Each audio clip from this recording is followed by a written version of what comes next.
The following is a presentation of the Belly Up Sports Media Network.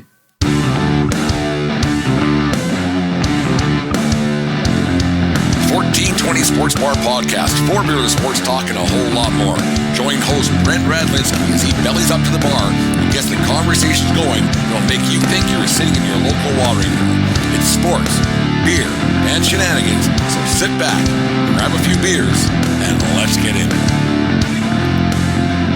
All right, the 1420 Sports Bar Podcast, 4 beer of sports talk and a whole lot more for this January the 12th, 2025. Today's show, as always, is brought to you by SeatGeek.com, the SeatGeek app. Use promo code 1420SEAT at SeatGeek.com today and save yourself $20 on your first purchase.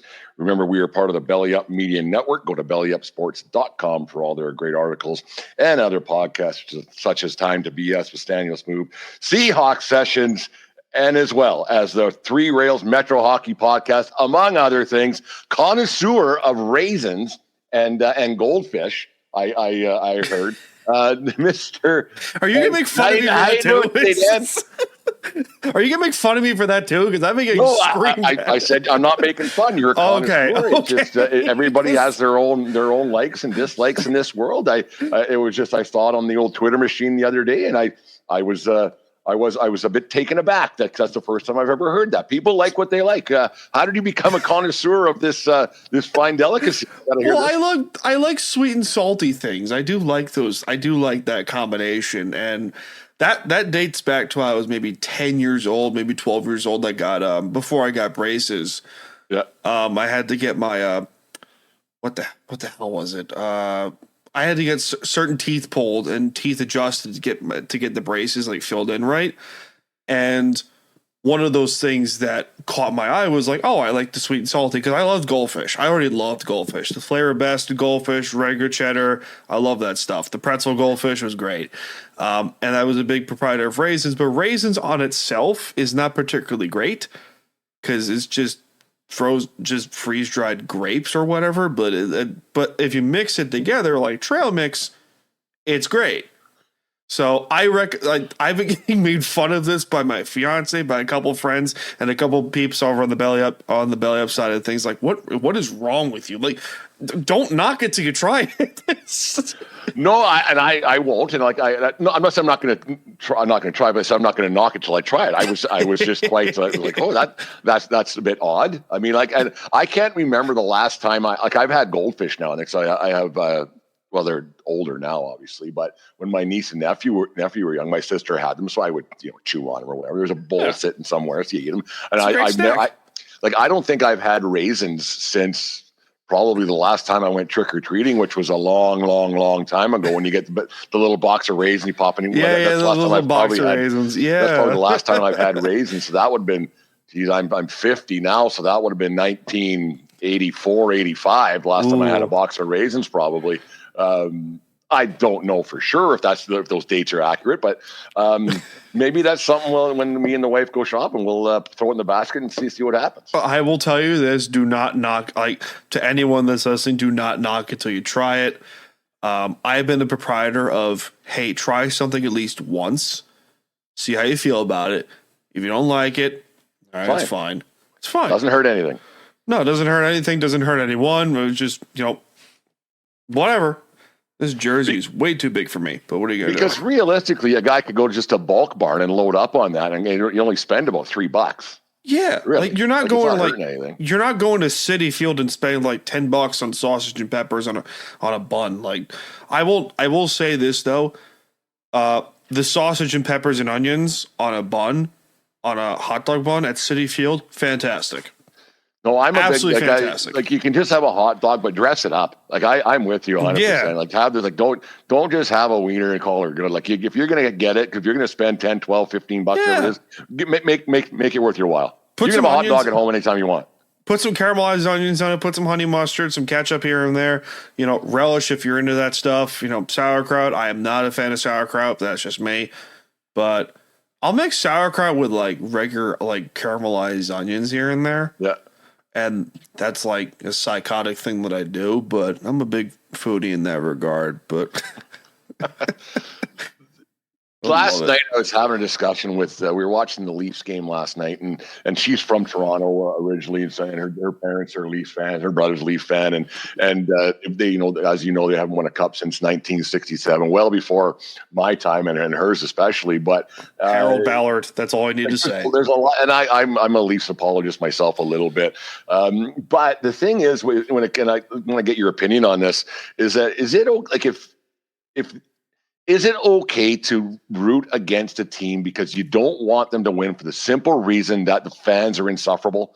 Like if you just go, if you win one, this is going to be, I don't want to hear it. Because like I'm a Yankee guy, as you can see all my crap behind me. When they win, great.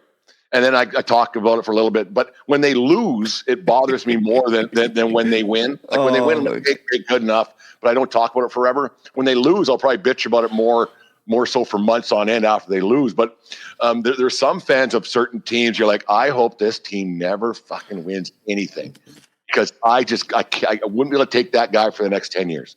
For the longest time, it was the Patriots. For 20 years, it was the New England Patriots. And because I'm a Seahawk fan, and I unfortunately had to play the Patriots in the Super Bowl 2014. And I still remember from the back of my head that play when it happened, where I was. That's one of those things I never forgot as a fan of that team. All I remember is my dad from the back of my head after Marshawn Lynch ran for 4 yards and got to the 1 yard line. He said, they screwed with the clock. And then 20 seconds later, bam, interception on the goal line. I would never forgot that. But as a football fan, it was the Patriots for the longest time. Then it became Dallas. Then it's Kansas City. But I can't really root against Kansas City. No. Because Chiefs fans, nowadays, screw them. But the Chiefs fans that grew up in the early 2000s to the 90s to the 80s to the 70s, you're rooted for them because, the Hunt ownership wasn't particularly great to them. They had some decent teams in the 80s and 90s, but other than that, I can't root against Kansas City, but mostly New England and Dallas. For hockey, I'm sorry, Toronto and Tampa. Screw Tampa. It's just for 2 reasons why. Game 7, 2021 Eastern Conference Finals. That game still hurts 4 years later. But hockey, I don't have any distaste for the Rangers anymore. Pittsburgh, yes. Rangers, no. I joke because me and my fiance are going to see going to the Islanders Flyers game in a couple weeks on the 24th as of recording. And I don't have any distaste for Philadelphia anymore because Flyers fans are awesome. It's just, they're awesome. Well, that's the thing. Like last night they had that, what was his name? Cutter, what the heck's his name? Kyle Cutter or whatever. He shunned the Flyers a couple years ago, and he was his first game back with the Flyers last night back in Philadelphia, and the Flyers fans, and I was like, you know what, that is so cool. They're like, F you. And on it went. And I thought it was fantastic. Like Flyer team that doesn't have a hope in hell of winning anything, and because they don't, like they're not going to. They might be a playoff team, maybe, but probably not. But for their fan base to be that engrossed in it still, and to be after one kid, you probably shouldn't be yelling at a 20-year-old kid and making them cry. But whatever. Yeah. Flyer fans are the best. I love Flyer fans and Philly fans in general. Like they don't mind getting into her. Oh, they don't. Some people hate them. Like my fiance is a Ranger fan and she despises Flyer fans. But I joke with her and say Eagles fans are great because even though they didn't win shit until recently, they're still passionate about their teams. For a fan base that is willing to throw snowballs at Santa Claus back in the 80s, like that takes some deep rooted hatred for them and passion for your team. So I will give them credit for that. It shows the kind of town that they live in, rough and tumble, a little bit of working man's heroes and that. Hell yeah. So I think like my brother, he's a Flyers fan, and so he went there a couple of years back with his wife, and his wife has a cousin who goalie coach for the Flyers, so they get to the behind the scenes stuff a little bit. Like he said it's everything that people say it is out there in Philly. Like I've never been, but like you said, it's fantastic. How people are they're really behind their teams. And like the thing, like I'm getting at here is like when a team wins, I've never been a we guy because I didn't score a touchdown or hit a home run. So it's like these guys say we did it. You didn't do anything, dude. If you weren't watching, they would have won regardless. Like it's what do you got there? Islanders. That's a we thing. The Islanders here. For those only listening, I have 2 tattoos on my biceps for my teams. I got the Seahawks on my left bicep and the Islanders on my right bicep. And those hurt a lot. Yeah, that would hurt. Man, it would hurt. There's a reason I don't have any because I'm a bit of a pussy when it comes to that kind of stuff. So yeah, I'm not big into pain at all. I hear you. Oh, and that's the end of it. Yeah, I hear you. But that's a commitment to have an Islanders tattoo. Like that's it. We'll start with that. I was going to talk about NFL quarterbacks, but let's talk about the Islanders right here. That is a commitment. Like you grew up in the area, obviously, and you live out there in Long Island, so you're kind of born into it, I guess. But you're allowed to like somebody else just because you're not geographically centered around the team. Like that's a I'm assuming you weren't around in the 80s when they were winning Stanley Cups, and so that's a heck of a commitment to be running with an Islanders team that's been, for lack of a better term, somewhat inept for a lot of years. How would I put this? So I'm 27 years old. I'm 27. So I wasn't around fully for the Mike Milbury years. I was born in 97. So I wasn't able to experience the John Spano debacle. My dad was. He was able to witness through it. But the Islander fan base that is committed to firing Lou Lamoriello, I'm saying, so you want to go back to the dark ages from 1993 to 20, I want to say when Trotz got here in 2018. You're talking 25 years of misery as a fan. When they last won their first, when they won their first playoffs, their last playoff series at that point was 1993. The Patrick Division Final was at that time the greatest upset. It's still, in my opinion, the biggest upset in NHL history.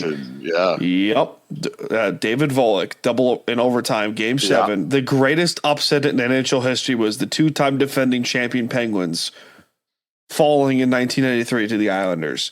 No one gave them a chance, but they did it. They did it in 7. And then from that point, from 94 going on, when they got swept by the eventual cup-winning Rangers, it was just downhill from there.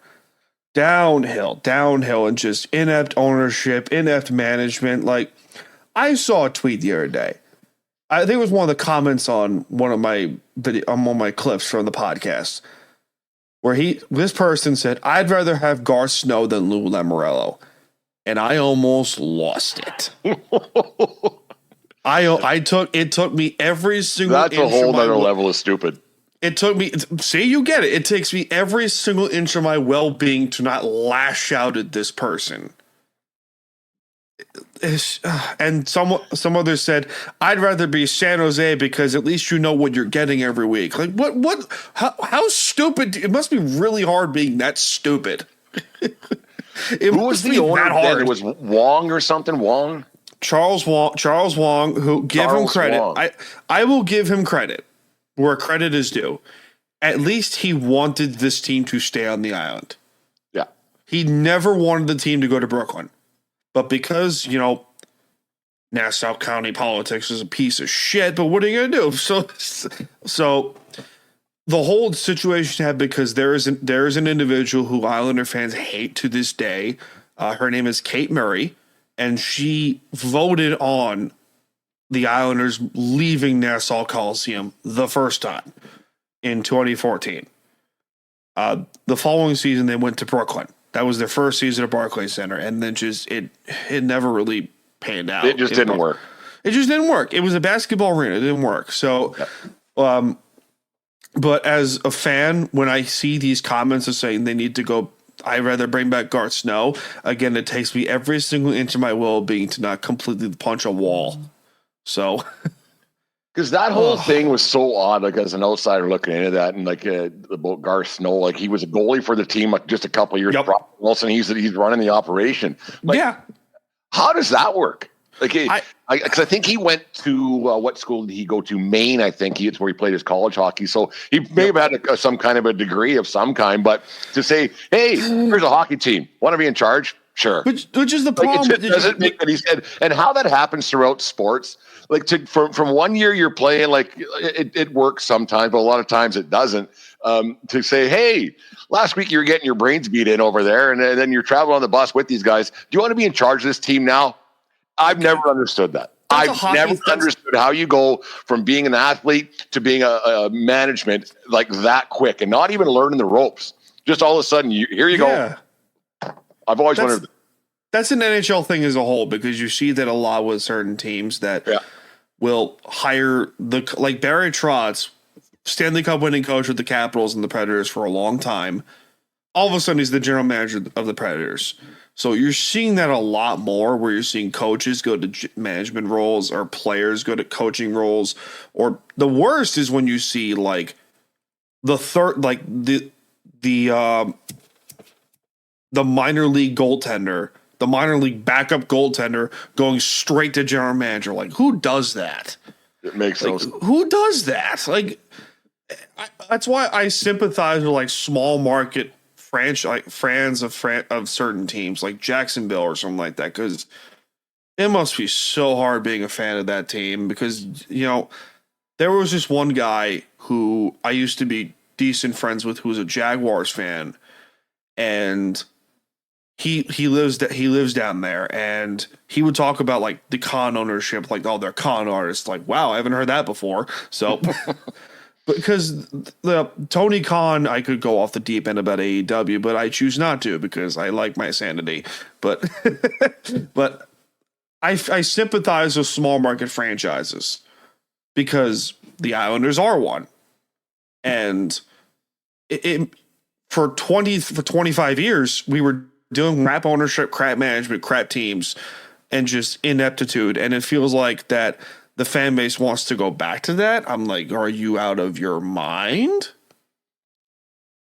It's tough when you glory days, and like the Islanders haven't had glory days. Like the 1982 is a really long time, or 83 their last one. I guess that's a long 84. Long time ago, right? 84 was the last time they went to the final when they got swept by Edmonton. And so that's a long time ago. And so it's not even in the realm anymore, right? It's not even in the conversation, or at least it shouldn't. No. You can have the numbers up in the rafters and anything, but you can't say, well, this is how it was, because the NHL was just different back then, where you could rebuild the team and you could through the draft and everything else, and you could do it that way. Now, the only thing that I think that saves, like you talk about small markets, and like I'm only not that far from Calgary, and then a little bit further north is Edmonton there. And they got some pretty deep pockets in Edmonton. Well, all these owners actually they do have deep pockets, but if the Oilers had a lot of down years as well up there until McDavid showed up and kind of saved the franchise really when you look at it. But the only thing that really saves these franchises from being even worse than some of them are is the fact that there is a salary cap, or else it would be an absolute debacle. You look in the 90s there, the late 90s especially into the 2000s, and you had the Detroit Red Wings running away with everything because they would just buy all these players. They would say like the players, like, and actually they had players phoning Kenny Holland, the GM there, and saying, "Hey, we want a chance to win. Can we come play for you?" "Yeah, how much? Here, done." They would take pay cuts to go there. And so it's just, but still have a payroll of $100 million. And I know you can't buy championships, but it doesn't hurt to give yourself that extra little boost now and then. Yeah, which is why, like in baseball, I'm a big proprietor of the salary cap in baseball, because you got teams like the Marlins that are struggling to win because they can't spend the money. Haven't spent $1 free agency this winter, not one cent. Amazing. And as a baseball fan, I'm a Yankee fan, but I also root for the Mets and the Seattle Mariners. So when the Mariners are on my TV, I can watch the games. Otherwise, thank God for ESPN Plus. But like small market franchises would benefit in baseball would benefit for a salary cap. It would benefit them as a whole. But Major League Baseball would never do it. They would never do it. Players will never do it. They will never do it. They would never do it. Why would they? We just had a guy signed for $51 million. Oh God! And in 3 or 4 years, there's going to be somebody else who signs for more, and that's just the way it is. Because you might be just on the outside of this one, but I remember A-Rod getting 25, and you're like, what the hell? Yep. And now 25 was just an average guy. $20 is an average player now. Yep. Not average. An average, but you know what I mean. Like it's a above average player, but it's just another guy that makes $25 million. Yep, it's crazy. They're everywhere now. But the Islanders are in. The fans want to go back to that boat of like, hey, we want to tank for a few years. Like, why would you want to tank when not that long ago you were in Game 7 of the Eastern Conference Finals? Yeah. Like the roster as a whole, yeah, sure, there are some players here and there that, on say Colorado, for example, if I'll throw this out there, the captain of the Islanders, Anders Lee, when he was a free agent a few years ago, the rumor was that he was going to get $9 million a year from the Colorado Avalanche. That's what was out there, and that was true. He ended up taking $2 million less to go stay with the Islanders for one last year and stay as the captain. Now he's a 40 goal scorer. Yeah, sure, he can score 30. He's on pace to score 42, but the rumor is that the Islanders are also looking at Elias Pettersson. I do not believe that until I see it, but there's a couple of guys that are friends of Time to BS that are reporting, are saying, hey, this is real. They have inquired to Vancouver about this deal. And fans that want Lou fired, I say, give it time, give it patience. I wouldn't be shocked if he were to be let go after the season, because there's no way with the level of talent that they do have on the top side, like on the top end of the team, that they should be 7th in the Metro. There's no way in hell. Absolutely no way. Well, and that's the problem. Like everybody's top two lines are comparable, unless you got superstars like the McDavids and McKinnons of the world, and that's just how it is. And Toronto's got Marner and Matthews, but everybody's top six guys are the top six guys. You know, they're interchangeable. But the problem that a lot of these teams have is that, and I've said this to it, like you look at the bottom six on every team, they're all just the same guys that are interchangeable. They're just all the same kid skating around, the same haircut, they're skate like the winds and super skilled, but don't know how to play hockey. Right. Yep. They're just all the same kids. So if you don't have the odd guy here and there that knows how to play the game a little bit with a little bit of grit, and a little bit of sandpaper, this is what you get. And that's what the Islanders have right now, in my opinion. They just have a bunch of kids that don't know how to play the game. And I don't think you can do a full-on rebuild anymore. Like I think that's a huge mistake in the National Hockey League, because you're just hoping that this next prospect isn't just the same kid. You can't do that. You have so many kids who are just the exact same player that you're like, okay, what are we doing? They're all these academy kids, and they're all the exact same interchangeable piece. Like unless there's a Connor Bedard out there, which I don't know if there's going to be in the coming years, to completely give up. Because if let's say, you look out in Vancouver, you talk about Pettersson, but you look at Brock Besser out there, they're going to let him go. Where are you going to find another 30 goal scorer? How Brock Besser hasn't been traded yet with the way the Canucks operate amazes me. Bit of a mystery. Yeah. It amazes me, because the fact that they're discussing about moving Elias Pettersson, who is the face of your freaking franchise. Let's be real. Yeah.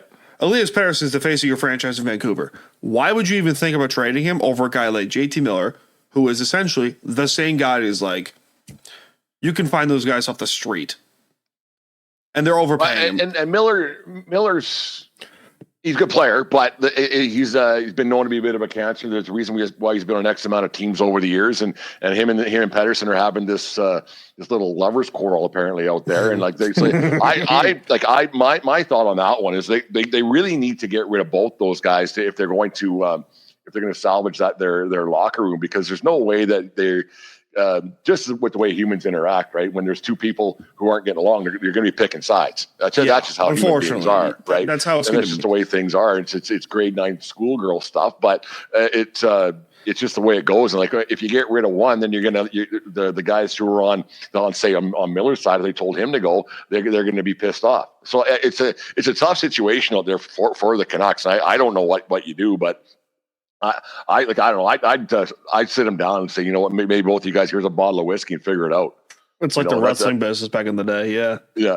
Just figure it out, guys, because we can't get rid of you because you're our two best centers. We can't get rid of you. Like we have a small window to win. And that's the thing I talk about all the time is winning is so hard and you have such a small window to win. And if you start getting rid of guys because this, that, and everything else, because the fans want to rebuild or something just didn't work, like winning is such a fine line and it's so bloody hard. You can't just keep trading guys and getting guys back and hoping that the next guy you get is any better, especially when it comes to prospects. Because prospects are just players. They're just another guy that you're hoping that works out. And exactly. for Islanders fans to be thinking to break it down and fire Lou, well, maybe it's time for Lou to go, but is the next guy going to be any better? Like what we don't know behind the scenes, how much pull Lou's got. If there's somebody else, if there's somebody else pulling the strings and Lou just signing the dotted line, who knows? Like I don't know. As a fan, I don't know what the owner John Ledecky is like behind closed doors. I've met him a couple times. He's a great dude, absolutely great dude. Night and day difference from Charles Wong and the other owners back in the day. But there was this one kid on Twitter, I will never forget this, a few weeks ago, said when the Islanders lost to Buffalo 7-1, at the time the Sabres had lost 13 straight. Yeah. And this kid said, hey, we should fire Lou and replace him with Ray Shero. Any Devils fan out there that knows the shame that Ray Shero did to the Devils for a couple of years, God bless you. Because Ray Shero was a horrible GM for New Jersey. Horrible. The fact that the only reason he got the job was because he was Lou Lamorielle's right-hand man in the later years of New Jersey. It was the only reason he got the job. And the fact that you want to bring in Ray Shero, who destroyed whatever glory the Devils had left, amazes me. Which, if you look at the standings that the Islanders are in right now, they are 7th in the Metro, but 3 points separates them from 4th place. That's how tight that division is. Won 3 in a row. Got a 7-game home streak. They got homestand coming up. Right? They got three wins in a row on the road. They got 7-game homestand coming up. So, and they're playing a lot better. They have really good defensive work. I do not believe that the Pettersson rumors are real unless you're starting to see a lot more reports coming out and say, hey, this is what's going on. This is what's going on. If Lou can do it. He has the ability to get these trades done. Don't believe me? Bo Horvat. Perfect example. Bo Horvat wanted to come to the... I like Horvat. Hell of a player. Bo Horvat wanted to come to the Islanders. He wanted to come here. And I remember... something you hear every day. You've never heard that. Has tickets, even if someone has tickets to go to the game, like, I guess. Yeah, wants to go. You never hear that. And for a fan of as long as I've been, you've never heard that.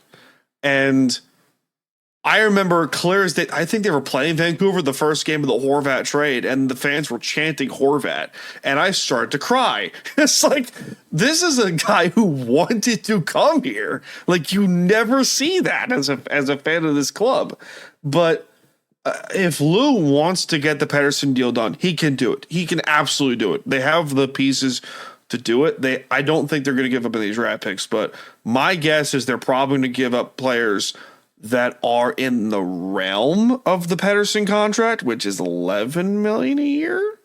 That sounds about right. 8 at 11, I think. Yeah, I think so. I'm going to go. You keep talking because I'm going to look. No, I think it's about 8 at 11. And the thing is that if the Canucks are serious about moving either Miller or Pettersson, they're going to have a lot of GMs circling like sharks, because if they're getting rid of them, then they're like, okay, well, you called me, man. Like, you called me. 11.6. Like, you're wanting to get rid of this guy. You want to get rid of that guy. Okay, we'll entertain this, but it's going to cost you this and this, and we're not giving much in return because you called me, right? 11.6, by the way. Like, that's what he is. That's just what he is. Like, that's what he is. He's a great player. He's young too. He's 26. 26, 27 years old. Yeah. And he's in this 26. first year of that deal. Right. So it's, he's going to get, like, the return won't be great for Vancouver.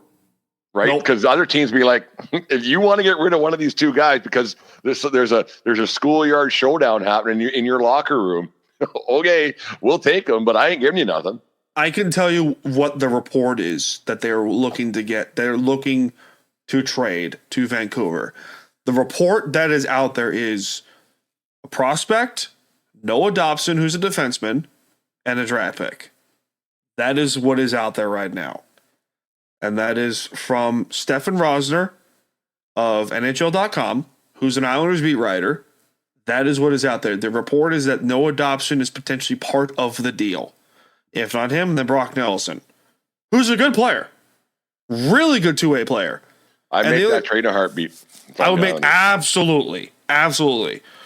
But what else are you willing to give up is the question, because at the same point, face your franchise in Vancouver, but the Canucks have done stupid shit before. Don't believe me? Ryan Kessler. The Ryan Kessler trade. There's another one. Yeah. They also brought in who was the other guy? That the Canuck fans hate desperately, that they got from the Rangers. Mark Messier. Yeah, I actually had a ex junior hockey. This goes back a lot of years, and I had a buddy, an ex teammate of mine when I played junior hockey, that was on that Canucks team when Messier played there, and he says it was an out. And he says he loved Mike Keenan. Like, he loved Keenan. He said Mike Keenan's a good coach. He said Messier was just an ass, like an absolute ass. Yup. Like, he said it was like, and like this guy that I grew up with and played hockey with, and he was in awe because he was an Oilers fan back in the day, right? Because he was from Central Alberta, and he's like, "Holy Christ, who the hell is this guy?" So it was quite funny the way that all turns out. Be careful who your heroes are, because once you meet them, they may not be anymore. Because it's just funny the way that whole thing works out. But yeah, that's. You want to piss off any Canucks fan, you mention Mark Messier. Islanders team. Yeah, and to get rid of the face of their franchise at the time, he was in the downhill slide of his career too, but Trevor Linden, he's still like a major face in Vancouver, and a major face of the whole thing. And to get rid of Linden because Messier came in, you had to see the writing was on the wall, and it wasn't going to turn out very well, because Linden ended up going to the Islanders for a while, and you had to see this wasn't going to turn out well. And that goes back a lot of years. And, it's just like, it's just how these guys come in and just start dick swinging, and it just changes everything. It's crazy to me. It's absolutely crazy how, and then just hope. And glory days, like the Oilers days back in the day, then in the 94, obviously with the Rangers, how Messier had this aura about him. But by that point in his career, he was basically done. Right. Yeah. Like, it's just, done. That whole thing just didn't turn out well at all. Like, just adding players, it just doesn't. It just doesn't work. I don't know. Like, it's crazy. What's that? Do you like Patrick Roy as a coach? I do like Patrick.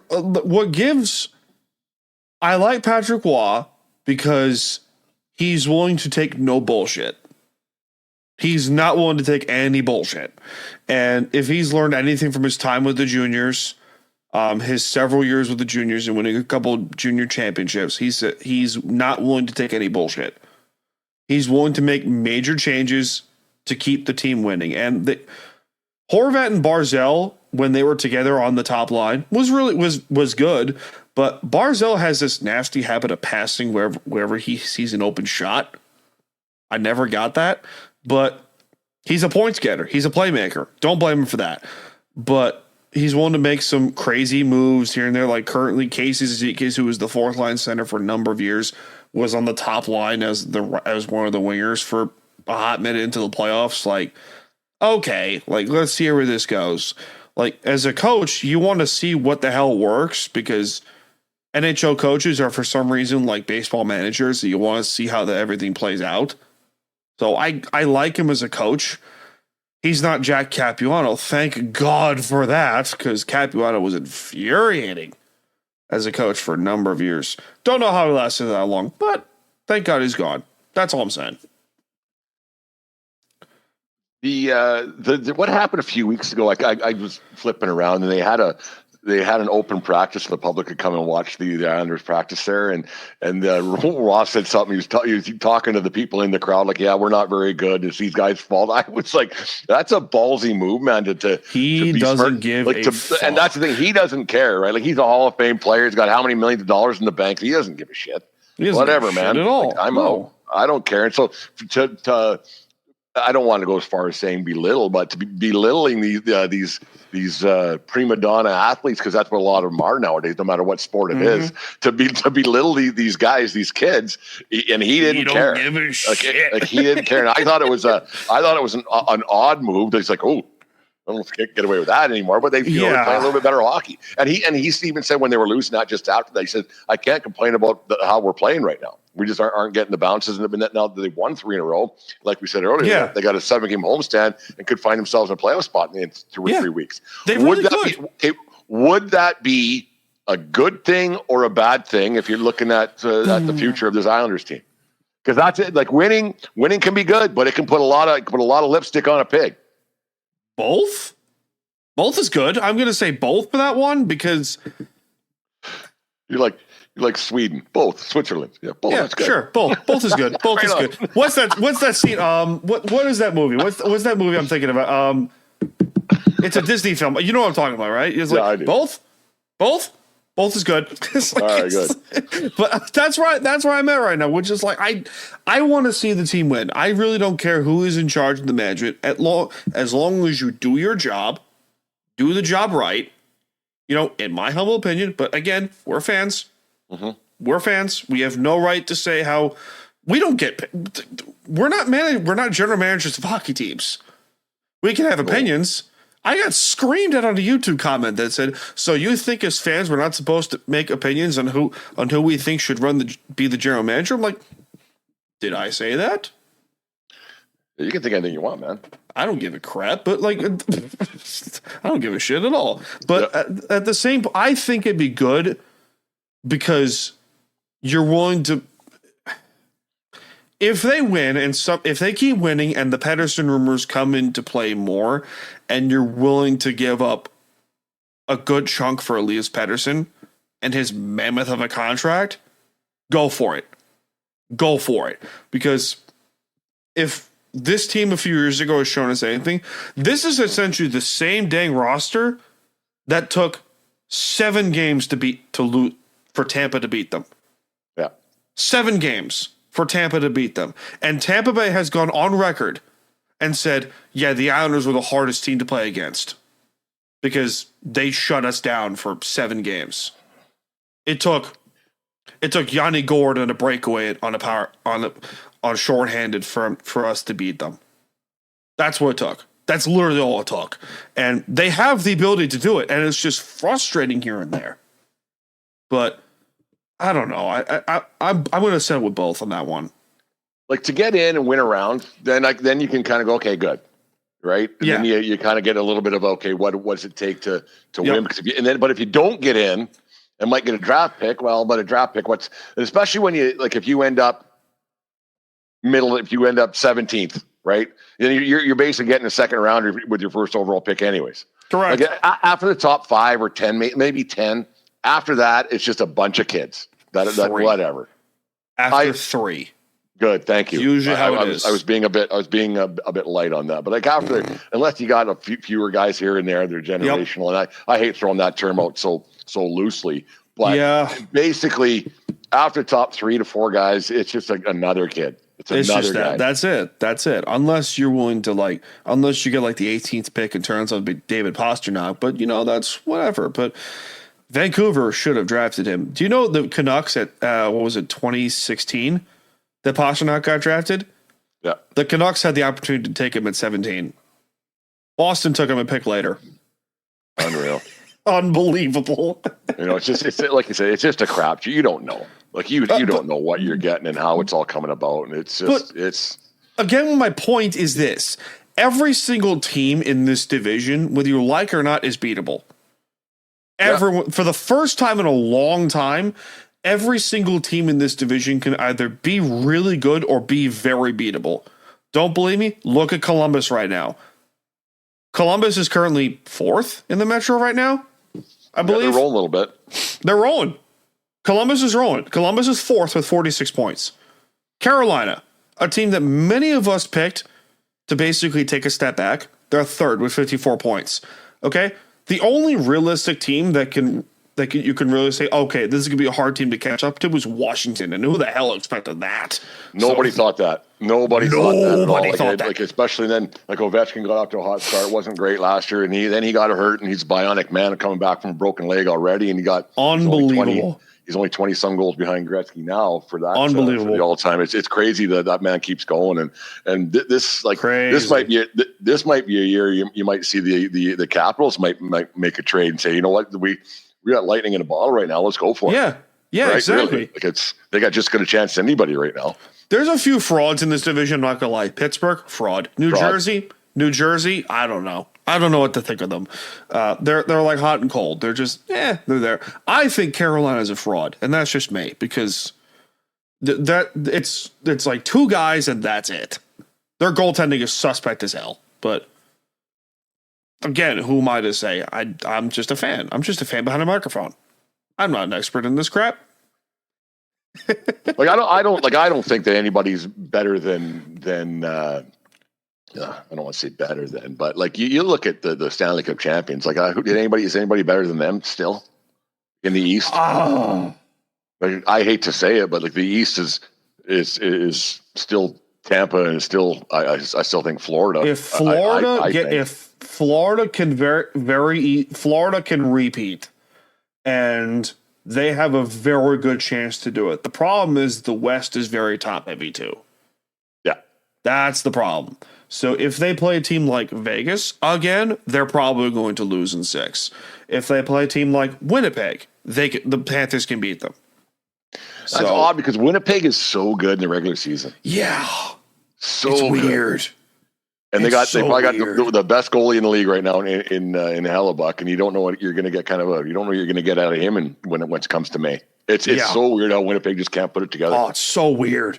I will never understand it, but if they can pull one together in Winnipeg, Manitoba, and win a Stanley Cup, they'll be naming schools, not streets. Yes, schools. After all of those guys, after Hall of Fame, even after past generation, the Timo Solanis of the world, those guys. I'm pretty sure they'll be changing the name of Timo Solani High to Connor Hellebuck High School or whatever it might be. Yeah, I will give Canada a lot of credit that they are committed to their hockey. I will give them a lot of credit. It is crazy how that all Canada's hockey's church in Canada. It really is. No, it takes precedence over everything. It's crazy. Oh my god, I love it. I love it. It is good. It's good in that factor. But because my fiance, go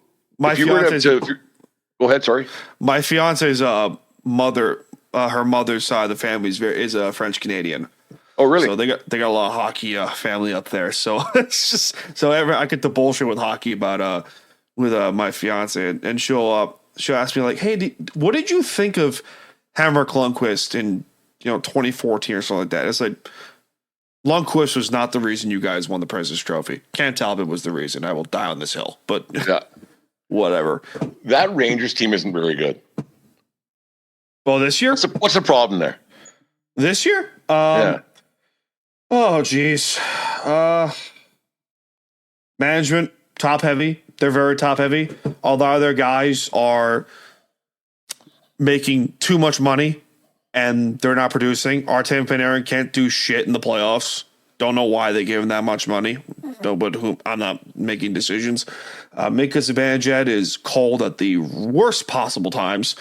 And Igor Shesterkin, I'm sorry. Igor Shesterkin should not have gotten that much money. No. Should not have gotten that much money. But he strong-armed the Rangers. I will give his agent credit. He strong-armed the Rangers into giving him that much money. And he's probably the reason why they might have to blow it up this offseason. And that is a problem. But I didn't agree with the Trouba trade, but especially because, happy wife, happy life, gotta say that. The fact that the fans were turning on Trouba is like, oh, okay, piss off. And the Panarin in the playoffs, you might as well put a door in front of him because he can't score to save his life in the playoffs. But the fact that, I'll throw my fellow co-host on 3 Rails on this example. The fact that there's fans there saying, hey, the Rangers should blow it up at the trade deadline and fire the coach and fire the GM. I agree with the GM. I agree with Chris Drury and say you should can that guy because he's been in the organization for way too damn long. And he is the same guy as Jeff Gordon. He's literally the same guy. The only difference between them is his name. That's it. That's literally it. It's the same damn philosophy. What are you going to do? And you can't blame Laviolette for it, but coaches are the easy punching bag in the NHL. That's sad. It's so sad. It's crazy. Like you look at the coaching roster of the NHL, how they might last 2 years. Gone. Crazy. Gone. Like every team's got new guys every couple of years, and they're just gone. It worked out for the Oilers last year when they fired what the heck was that guy's name? They brought Knobloch in, and then they went to the finals, and then it's all's forgiven. But it's the players who can't be held accountable. No, it's every sport. Like fire the coach, fire the coach. Well, all right. I will defend certain teams in this regard. And I will go to the NFL where I will say the coach is not to blame. However, as a Seahawks fan who has wanted Pete Carroll fired for 7 years and finally got his wish this past offseason, I can say the coach is responsible because essentially in Seattle, you have the same damn players from last season, and they're playing better. They played way better this past season. They did. Well, coaching matters. Coaching does matter. Like I think that you guys can wear out their welcome. Like you look at the Pittsburgh Steelers. Like what are they doing? Like Tomlin's been there forever. What have you done? Nothing. How long do you got? How long do you got on this topic? Because I can go off much time as you want. I could go off the rails off Tomlin, and you can clip this if you want to. I don't know how the hell Tomlin's still there. I don't know how because like a bad game last night again. Right? Because Mike Tomlin has been the head coach of the Steelers since 2007. Okay? Do you know the last time the Steelers won a playoff game under Mike Tomlin? 2016. 2016. Under normal circumstances, you're talking like, hey, let's say if Mike Tomlin is in Jacksonville, okay, and the Jaguars didn't win a playoff game for 8 years, he gets fired. Absolutely, he gets fired. Okay? Don't believe me? Pete Carroll won one playoff game during his last 7 years with Seattle. Okay? He finally got fired. The team said, oh, we're agreeing to part ways. He got fired, ladies and gentlemen. That's what happened. But it was the best decision they could have made for the long-term future of the franchise. And the best decision long-term for the future of the franchise for Pittsburgh is to can Mike Tomlin. You are not going to win football games when you're basically when you're playing mediocre football 17, 16 games out of the season. You can't do it. You can't. And they have too good of players on that team to warrant you winning 10 games and only scoring 17, 21 points and having only 300 yards of total offense. You can't do it. There's no way. Absolutely no way. But the Steelers, they refuse to fire coaches. Don't understand it. I don't get it. I do not understand it. They've only had, 3 or 4 coaches in the entire history of their franchise. Right? They've had 3 coaches since 1968. Wow. So they won Super Bowls, and I get it 5 or 6, whatever it is. But that's the thing. Like, I've always wondered, like, what do these professional franchises, no matter like what sport it might be, what do they consider a success? Right? Like, what do you consider a successful season? Making the playoffs, winning a game. Like, what's a success to an NFL franchise? I compare Mike Tomlin. Right now, you could. We're on the day 2 of the NFL playoffs. For the 2025-2026 season, you could probably name 20 NFL teams that aren't going to win Super Bowl for next season. Yep, right? Giants, Jets, Patriots. So how many of these? So what do you consider a success? And so to just keep bringing Tomlin back, you must be okay. Well, that's good enough for us. We get our 10, 11 wins, good enough. I will compare Mike Tomlin to, we're Yankee fans. I compare Mike Tomlin in the case to Brian Cashman. Brian Cashman and Mike Tomlin are essentially the same guy. They're just basically, they throw their arms in the air and say, well, good enough. Yep. It's like, well, we gave it a shot. We gave it a shot, whatever. But win 90 games, whatever. All right. The Yankees the Steelers are not going to do anything until they let go of Tomlin. And that is the cold hard reality. I know I will call out some people on there. Jared from the corner booth. Perfect example. He said, the only reason Tomlin's still there because they made the playoffs. Like, what? So you're telling me that Mike Tomlin is going to help the Steelers long term.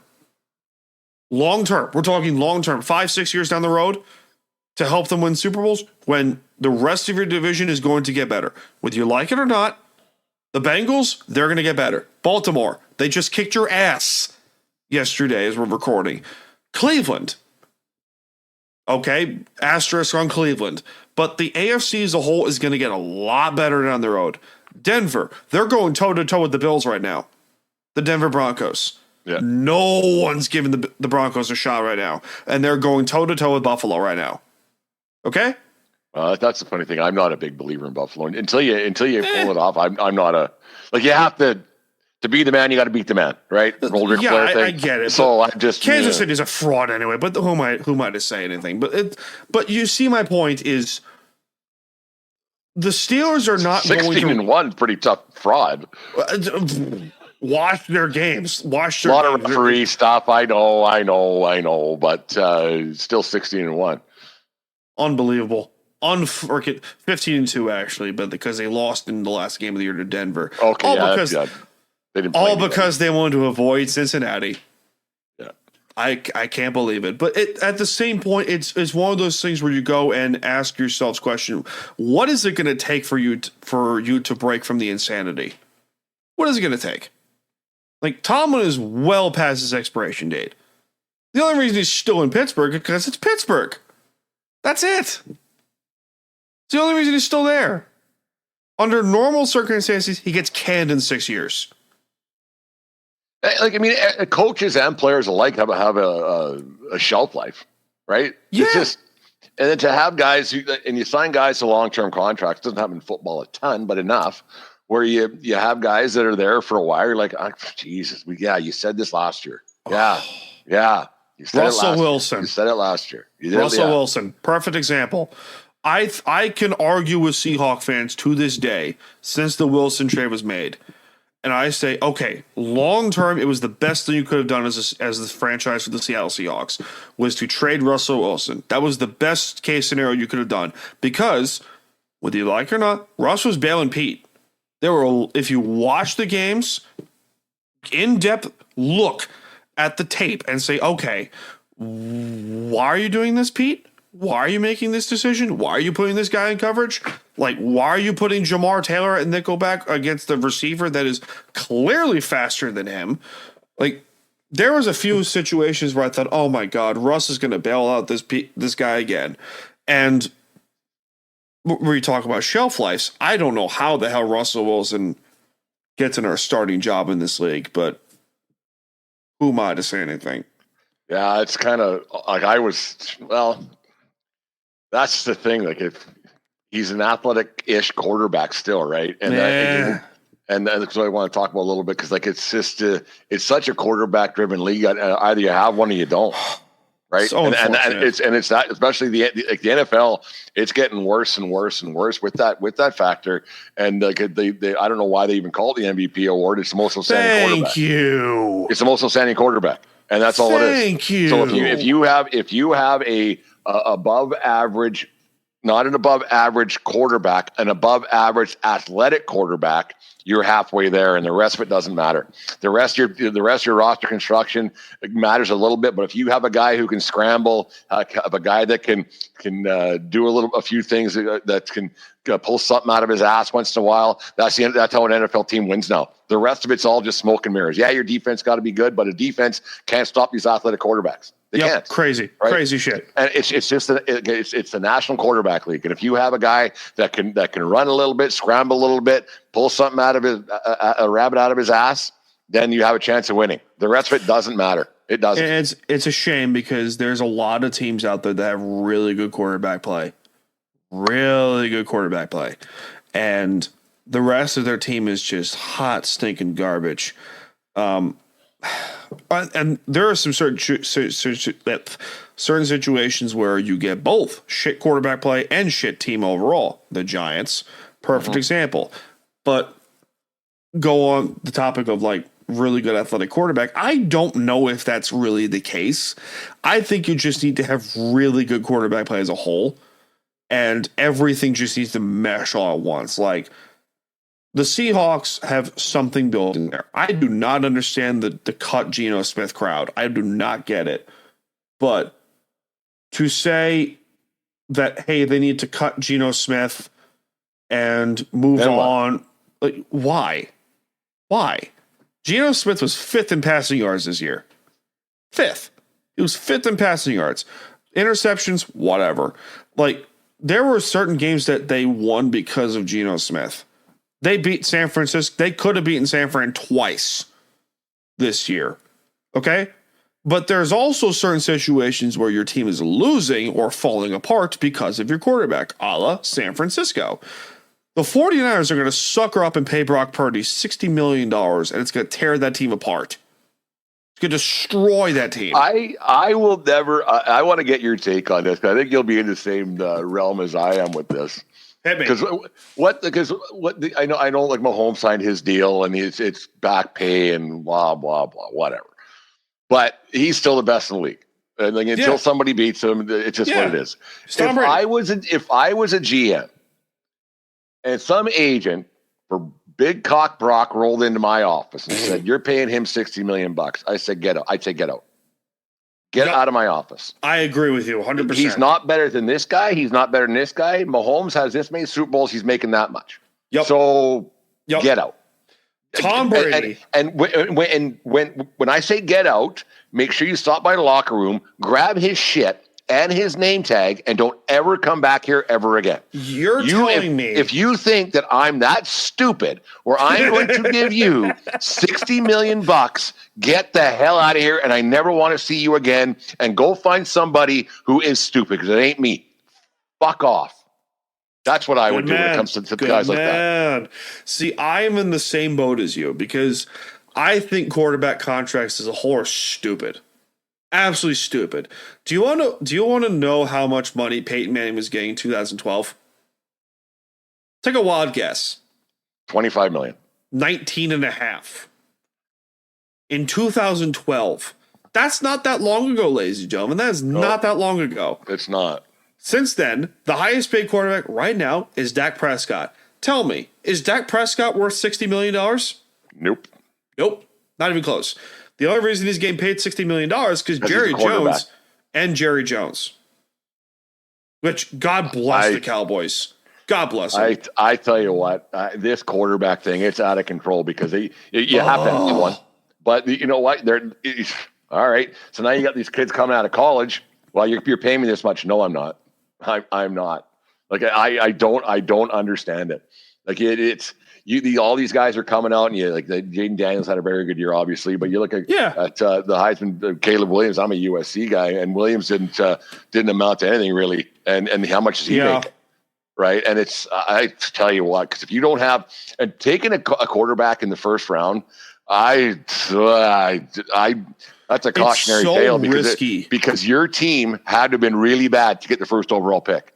So this kid's going to get beat up, chased around, punched in the face, and he's not going to like it, because it didn't happen to him in college, because college, they're just elite athletes in comparison. Yeah. Right. And so and they're out of high school. And I talked about with Aaron from Brutally Honest Sports about this. Like, you think about these college quarterbacks, a lot of them have been starters for 33 games, if that. Yep. So, and you even think about high school. So they might have started their junior and senior years in high school, don't play their first year in college, then they play 2 years in college. So they might have 40, 45 games under their belts since high school. Yep. And then they want $40 million? No. You're out of your head.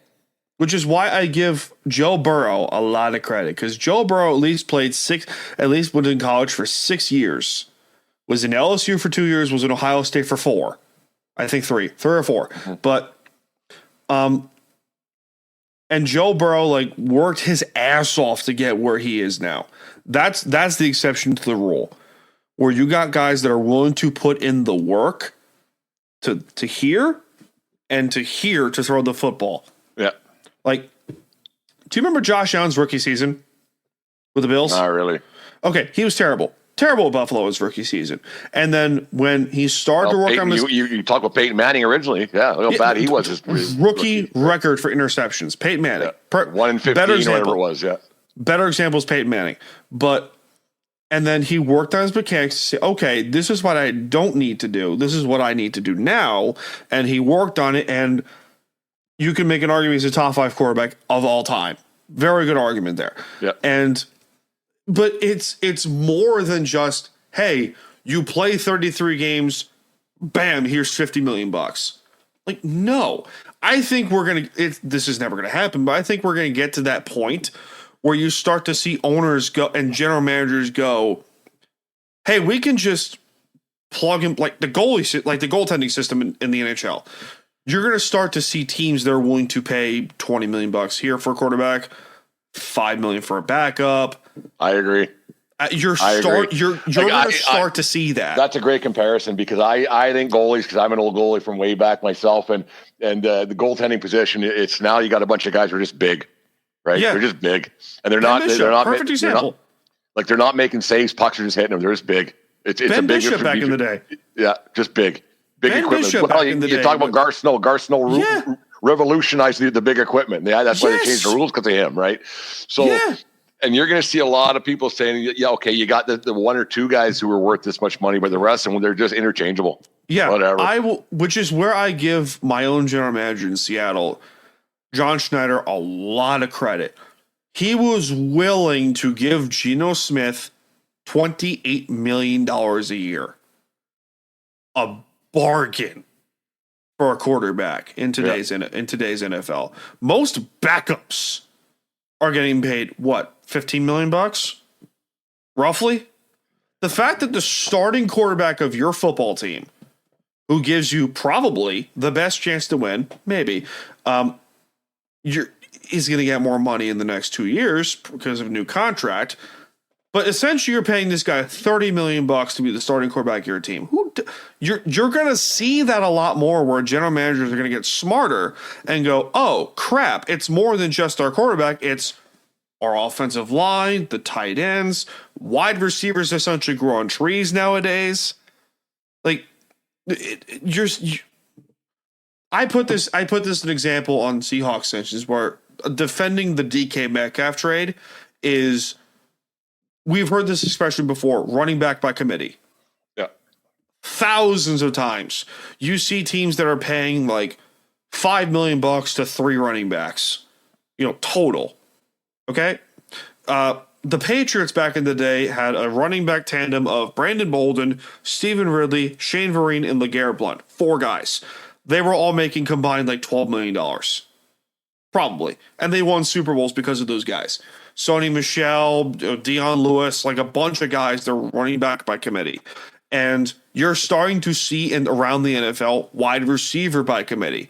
The Green Bay Packers are a perfect example, where you got 3 dudes who are catching, 65, 70 balls and for 1,200 yards apiece. And if they were the number one, and none of them is a number 1 receiver, they're essentially like a number 3 receiver on like Kansas City or some shit. There you go. You're starting to see it where it's wide receiver by committee, and hey, let's get the guy a quarterback who is going to give us the best chance to win and not pay top dollar for this guy. Not pay him. I agree, man. Like it's like you think about we're talking off air about the Soto contract beforehand, and I was like, all right, and like I can't remember if I was talking to where I was sitting with who I was with, but I was talking about like what Connor McDavid gets paid a year because there's a salary cap in hockey, and hockey doesn't have the revenue streams of football and baseball does, obviously. But I said if anybody thinks that Juan Soto is 4 times the athlete that Connor McDavid is, they're out of your mind. You're out of your mind. Out of your mind. If you double the amount of games that the National Hockey League play, let's just do the hypothetical sports bar bullshit, whatever. But if you went to 162 hockey games and McDavid's still only making $25 million, like you think about it, he's probably not the greatest, but he's the best to ever play the game. The greatest is still Gretzky, but he's the fastest skater. He's on and on it goes. If you go down the list, McDavid checks all the boxes. He's certainly the fastest skater in the last 20 years. Like, and he does it all. He's a leader, scores it at will, whatever you want, whatever, right? Yes. And to think that Juan Soto is 4 times the athlete, or any of these quarterbacks, if Dak Prescott is 5 times the athlete that Connor McDavid is, you're out of your mind. And if I was a GM in one of these other sports, I would use that comparison. I say, and I would say I understand different revenue streams. I get it. But if you think you're that much better, we lost with you. We'll lose without you. I'm not giving you $60 million to lose again. No way. And which is why I'm excited to see what the Niners get suckered into with the Brock Purdy contract, because that's going to break them. Just don't. It's going to break them. It's going to break them. It's going to break them. It's just say no. Break them. But the thing is, and this is every sport, like salary caps and floors, it's just to protect owners against other owners, because every one of them just says, yeah, I'll do it. They all got so much money, they're just stupid. Screw you, baseball. Screw you, baseball. I will die on this hill. Baseball needs a salary cap. Yes. That is a hill I will die on. And if people can disagree with me, or disagree with you all they want, but the fact of the matter is this: to protect the players and to give screw protecting the players, to give the teams the best chance to win, you give them a salary cap. Do you want a perfect example? The Giancarlo Stanton trade with the Miami Marlins. Under normal salary cap, that trade does not happen. Nope. No way. But they signed that deal themselves. They signed them. Jeffrey Loria signed that deal to Giancarlo Stanton because didn't have he to. Thought did. They did. They did. They absolutely did. And I still don't get that trade. I love the deal as a Yankee fan, but I still don't get that trade. Okay? I will call it the Cleveland Indians. Don't care. The Cleveland Indians traded. What the hell was it? Francisco Lindor to the Mets for like potato chips, essentially. It's like, what the hell? Like, what are you doing? What are you doing, Cleveland? What are you doing? Now, granted, as also someone who watches the Mets, good on them. That's awesome. Francisco Lindor, if not for Shohei Ohtani, wins the National League MVP by far. Absolutely. If not for Ohtani, Francisco Lindor is the National League MVP. Okay, that's great. However, you also get to certain teams like the Seattle Mariners, who have good players on paper. Luis Castillo, what's his face? Julio Rodriguez. They got good players on that team. They really do. However, the owners do not spend a dime. They don't. They don't, because there's no salary cap and there's no salary floor. Major League Baseball, and they make so much money on MLB TV and on and on and on it goes. They don't have to. They don't have to. It's crazy. But you want to talk about like, hey, how do you save Major League Baseball? Start a salary cap. That is the easiest way to do it. That is the absolute easiest way to do it. And I'm an old school fan. I may be 27, but I'm an old school fan in that regard, because you want to help save, make more money as a whole. There's no better way to make more money than to Get a salary cap. There's no better way to do it. More competitive teams. Yes. I don't see why that's so hard to understand. Have more competitive teams. It can't just be the Dodgers or the Yankees or the Mets or the Red Sox or the Astros just buying players like left and right. It can't just be that. Like we mentioned Ken Holland not that long ago, where it's like the Detroit Red Wings back in the 90s and the 2000s were just buying players left and right. Like you can't just do that anymore. But you know, the NHL finally just said, had enough, salary cap, done, problem solved. And look at it. There's more, you know, diversity in terms of teams winning championships than it has ever before because of the salary cap. Because of that. Yeah, it's I don't understand why it's so hard. I don't get it. And like I know the Players Association would never allow it because they're all making oodles of money. But you know what? If I was the MLB owners, all right, we'll sit around. I guarantee you, UK before we will. We have lots of money. I want to ask you something. I don't know if you're a basketball fan. Tolerate. Okay, you tolerate basketball. Okay. Yeah. I want to ask you with a various opinion because the NBA is going through a viewership decline, like a rapid viewership decline. And, you know, the Players Union is the strongest in all the NBA Players Union is the strongest union in all of sports, in all of professional sports. Absolutely. It absolutely is. However, would you agree across all major sports, if you do not play because of quote unquote load management, you do not get paid? Easy. Done. Easy. Why is that so hard to decipher? Why is that so hard to do in the NBA? I think what it might be is because then you could have management saying, well, the coach sat him or whatever it might be, right? Like it would be. I would definitely have that if you can't play, and I don't understand why you can't play 2 nights in a row. And that goes to NHL goalies too. I don't understand like why you can't play back to backs. I do not understand that. However, and the thing is with the NBA as well, it makes a guy crazy when let's say if I had a ticket to a game, I was taking my I don't have a kid, but I was taking my son to the game, and he's a Victor Wembanyama, if he was and he doesn't want to play that night because he's load management. Well, do I get my money back? I'm only there to see this guy. Exactly. I'm only there to see this guy. No, I think if you can't play, first off, I think it's a shame these guys can't play 3 out of 4 nights or whatever it might be. And then to load up for the playoffs, I get it, but then why have the regular season so long? Correct. Right? Have a 15-game regular season just to warm up and then see not 15, but you know what I mean. Like just have a half season, start at Christmas because that's when people start paying attention anyways. So New Year's Day to whatever it is, have your stupid mid-season tournament.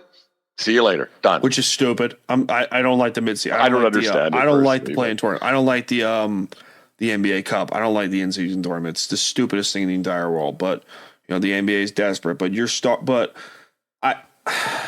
if you don't play, you don't get paid. Simple. How hard is that? I don't go to work. If I don't go to work, I don't get paid.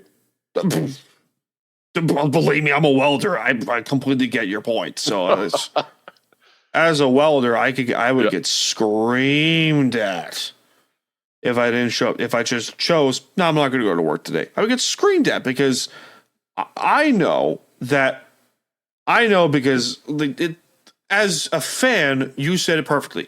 As a fan, we pay a shitload of money to go watch these players play. It ain't cheap going to any sporting event anymore. Hell no. And if the player, like in the NBA's case, if the player says I'm just not going to play today, well then you're basically giving a middle finger to the fans and ultimately the ownership. Yep. Because that's basically money in their pocket that they're losing. Because you decide I'm not going to play. And like David Stern, back when he was commissioner of the NBA, would have had a field day with load management. Field day. He would have said, nope, not doing that anymore. And Adam Silver, I will credit the growth of the game to Adam Silver. I will give Adam Silver credit where credit is due. He helped grow the game to a point. However, there comes a point where you are seeing the management of the league coddled to the players. That's where you're getting to that. That's it.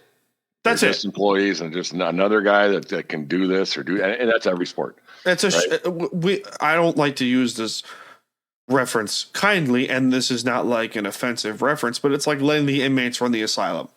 I use that all the time. Yeah. Exactly. That's literally what it is, and it's infuriating because the NBA, like Adam Silver, was like, I don't know why your ratings are declining. You know why? You just don't want to act on it.